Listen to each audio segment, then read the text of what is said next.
எதுவா இருந்தாலும் அப்பாவை கேளு மித்ரா. அப்பா டவுட் கிளியர் பண்றேன். எனக்கு இருக்க கன்ஃபியூஷன் யாரால தீர்த்து வைக்க முடியாதுப்பா. மித்ரா, எந்த கன்ஃபியூஷனா இருந்தாலும் அதுக்கு அப்பா கொடுக்கறேன்டா கன்க்ளூஷன். அப்பா பயாலஜி மேம் வந்தாங்க. செல்லுனா உயிரினம்னு சொன்னாங்க. கரெக்டா தானே சொல்லியிருக்காங்க. பிசிக்ஸ் மேம் வந்தாங்க. செல்லுனா பேட்டரின்னு சொன்னாங்க. அதுவும் கரெக்ட் தான் மித்ரா. அடுத்த கிளாஸ்ல மேக்ஸ் மேம் வந்தாங்க.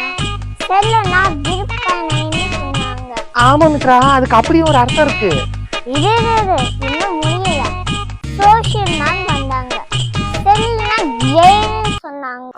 ஆமா மித்ரா, ஆமா. கடைசியா தவள் மாமா வந்தாங்க. செல்லுனா போன்னு சொல்றாங்கப்பா. புரியுது மித்ரா, உன் கன்ஃபியூஷன் எனக்கு நல்லா புரியுது மித்ரா. இப்பயாவது புரியுதாப்பா என் கஷ்டம். செல்லுனா என்னப்பா? செல்லுனா இதான் மித்ரா செல்லு. ஹலோ. ஓ, இதான் செல்லு. இப்போ உனக்கு பறக்க போது பாரு கல்லு. ஐயோ.